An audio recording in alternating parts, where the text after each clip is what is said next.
जो कहते हैं कि मैं एजेंडा चला रहा हूं, अगर हनुमान चालीसा का पाठ करना एजेंडा चलाना है तो ऐसे एजेंडे चलने चाहिए। स्वागत में भाजपा के ही लोगों क्यों पहुंचे?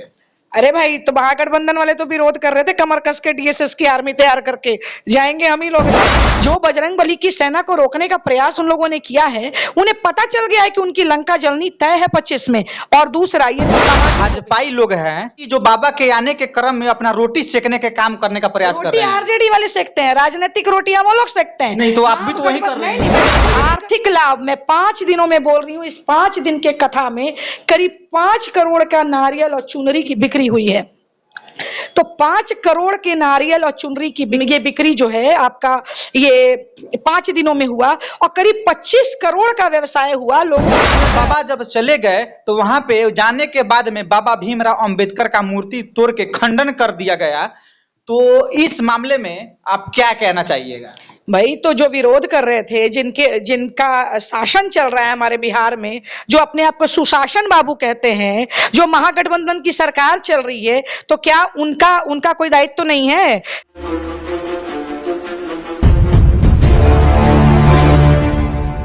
नमस्कार, मैं मनीष कुशवाहा, आप देख रहे हैं महादीपकली न्यूज।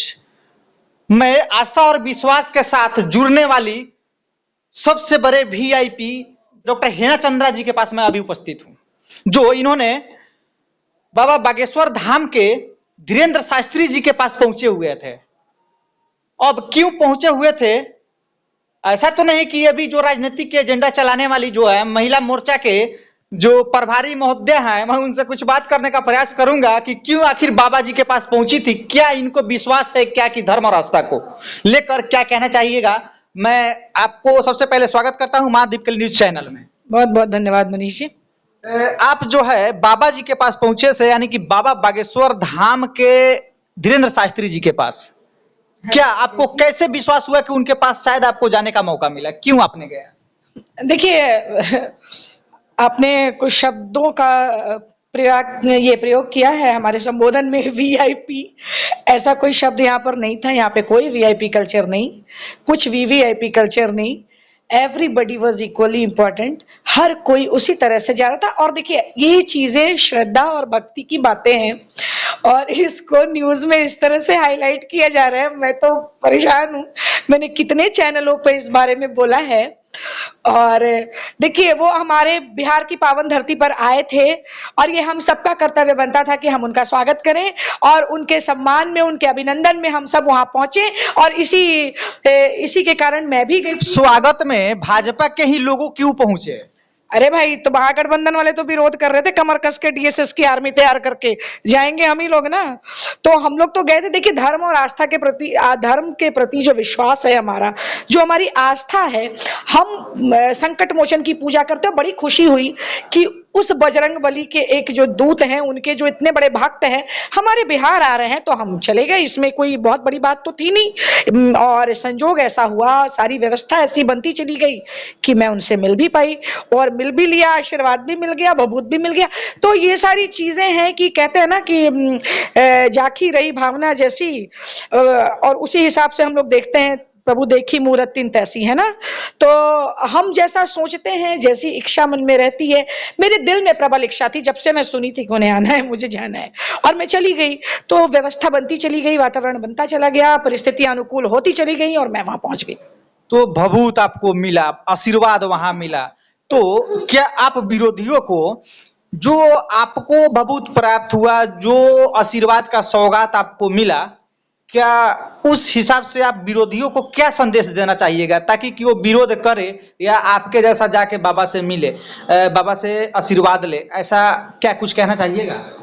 देखिए, विरोधी लोग तो पहले से ही एकदम ऐसे कर रहे थे ना, ऐसा वातावरण बना के रखा था, इतने बेचैन थे, इतने ज्यादा विचलित थे, इतनी परेशानियां उन्हें हो रही थी। उन्हें लग रहा था कि कहीं उनकी तुष्टीकरण की राजनीति में सेंध न लग जाए, कहीं ये बाबा जी आकर के जो सामाजिक समरसता हम लोगों ने देखा, जात पात से ऊपर उठ के, ना कोई अगड़ा, ना कोई पिछड़ा, ना कोई क्षत्रिय, ना कोई वैश्य, ना कोई भूमियार, ना कोई ब्राह्मण, ना कोई कायस्थ, ना कोई दलित, कोई नहीं, सब चीज से ऊपर उठ के जब एक मंच पे बिहार के लोग पहुंच जाते हैं तो जो सामाजिक एकता देखने को मिलती है, इस वातावरण को देख के कहीं ना कहीं वो विपक्ष वाले डरे हुए थे और उन्हें अपना परिणाम दिख गया है। ये तो ट्रेलर था, पिक्चर अभी बाकी है। 24 और 25 में इंतजार करें आप लोग।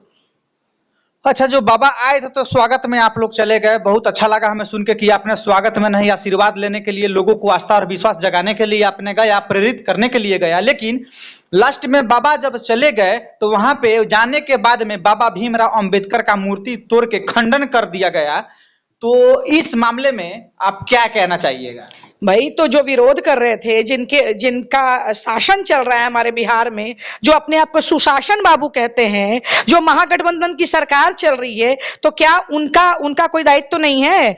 पूरी जो विधि व्यवस्था, लॉ एंड ऑर्डर उन्हीं के हाथ में तो है। पूछे ना जाकर के उनसे सवाल। हम तो स्वागत में खड़े थे, हम क्यों खंडन करेंगे किसी? और हमें बदनाम करने के लिए वो लोग किसी भी हद तक गिर सकते हैं। आपने देखा नहीं क्या पूरी विधि व्यवस्था? आपने देखा ना कि स्थितियां कैसी है, किस तरह से कालिक पोत दिया जाता है बाबा जी के पोस्टर्स पर, और किस तरह से विरोध ये लोग करते हैं। कहते हैं कि वो यहाँ आएंगे तो हम लोग विरोध करेंगे, उन्हें आगे नहीं बढ़ने देंगे, हम अपनी आर्मी तैयार कर रहे हैं। कितने दिनों से ट्रेनिंग कर रहे थे, सब लोग ड्रिल और मार्च कर रहे थे, लेकिन सड़कों पर कोई दिखा नहीं। पर हाँ, कालिक पोतने के टाइम में बहुत एक्टिव हो गए थे ये लोग, मूर्तियां तोड़ने के टाइम में एक्टिव हो गए थे ये लोग। और भारतीय जनता पार्टी और जो धर्म और आस्था लेकर वहां जो पहुंचे हैं, उन लोगों को अगर बदनाम करने का ये लोग प्रयास कर रहे हैं, सारी विधि व्यवस्था तो इनके हाथ में है, लॉ एंड ऑर्डर तो इनके हाथ में। तो जाके सवाल कीजिए उनसे, उसके बाद आइएगा हमसे ये पूछने आप। तो शायद मुझे लगा कि मैडम जी जो है घुमाने का प्रयास बहुत अच्छा से कर लेती हैं, ताकि कि उनको घुमाने की आदत इसलिए है कि जो भाजपा की सरकार है ना, भाजपा के सरकार में सारे लोग यही कहते हैं, अपना सफाई देने में पीछे नहीं हटते हैं।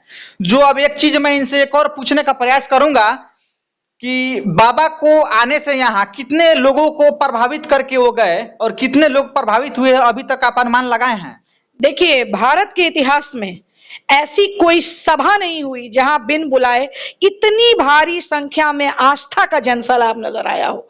क्योंकि कोई भी पार्टी, राजनीतिक पार्टी हो या कोई भी जनसभा हो, कोई भी समूह हो, इतनी बड़ी संख्या में आज तक बाबा भी पूरे देश में घूम रहे हैं, लेकिन बिहार की धरती पर जितनी भारी संख्या में लोग उनके सम्मान में और उनकी एक झलक पाने के लिए मौजूद हुए थे, एक तरह से भीड़ उमड़ पड़ी थी, वो नजारा अभी तक देखने को नहीं मिला है।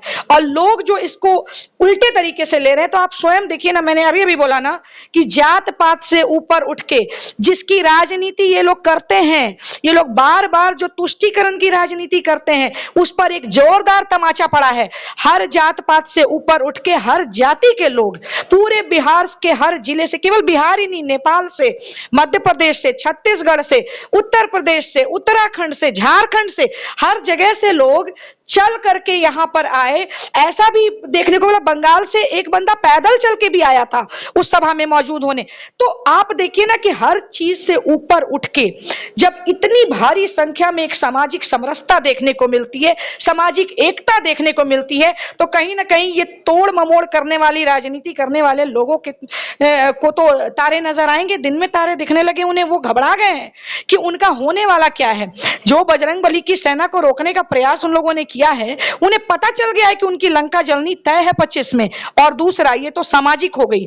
अगला आर्थिक लाभ, मैं 5 दिनों में बोल रही हूं, इस 5 दिन के कथा में करीब 5 करोड़ का नारियल और चुनरी की बिक्री हुई है। तो 5 करोड़ के नारियल और चुनरी की बिक्री जो है आपका, ये 5 दिनों में हुआ और करीब 25 करोड़ का व्यवसाय हुआ। लोगों ने इतनी भारी संख्या में व्यवसाय हुआ है, तो आप सोचिए ना, जो ये मंदिर और मस्जिद बनने से क्या फायदा होगा, क्या नहीं होगा। इस तरह की बातें जो करते हैं, हमेशा जो प्रहार करते हैं, उन लोगों को ये एक सबक है, एक जोरदार तमाचा है।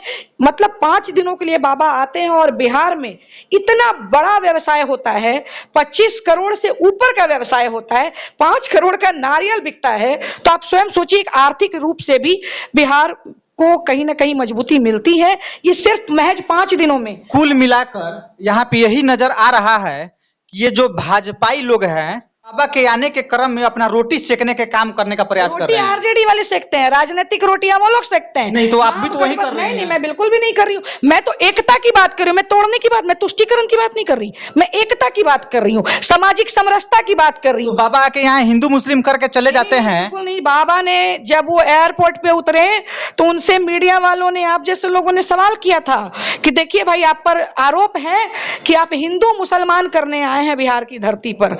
तो बाबा का जवाब याद होगा आपको? जी जी, मुझे तो याद है, लेकिन बाबा आप ने- खुद बताइए ना। बाबा ने यही जवाब दिया कि मैं हिंदू मुसलमान नहीं, मैं हिंदू हिंदू करने आया हूं। और अगली बात उन्होंने ये भी कहा था, अपने प्रवचनों में उन्होंने कहा था कि जो इस कथा का समर्थन कर रहे हैं उनकी भी जय हो, जो इस कथा में आए हैं उनकी भी जय हो।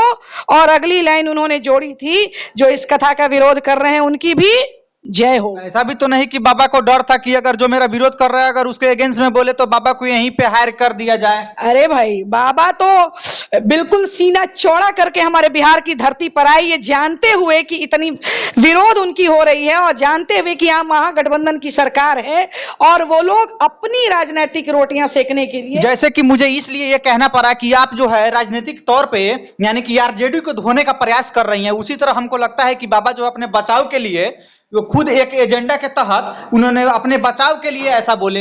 नहीं नहीं नहीं, बाबा ऐसा क्यों बोलेंगे? उन्होंने तो हमेशा कहा है कि हमारे यहाँ जो भी आए उनका स्वागत है। उन्होंने तो हर किसी को न्योता भेजा, हर किसी के पास इनविटेशन गया, ऐसा कुछ भी नहीं है। वो एक संत है, उन्होंने बार बार बोला है मुझे राजनीति से कोई लेना देना नहीं है, मुझे इससे कोई मतलब नहीं है। और जो कहते हैं कि मैं एजेंडा चला रहा हूं, अगर हनुमान चालीसा का पाठ करना एजेंडा चलाना है तो ऐसे एजेंडे चलने चाहिए। चलिए, इन सारे बातों को देखते हुए मैं इनके बारे में एक नेता नहीं, ये बहुत बड़े अच्छे डॉक्टर भी हैं, जो इनका एक क्लिनिक है Chandra lifeline hospital private limited. ऐसे ऐसे वीडियो देखने के लिए बने रहिएगा महादीप कली न्यूज के साथ। मिलते हैं फिर अगले वीडियो में, तब तक के लिए जय हिंद जय बिहार।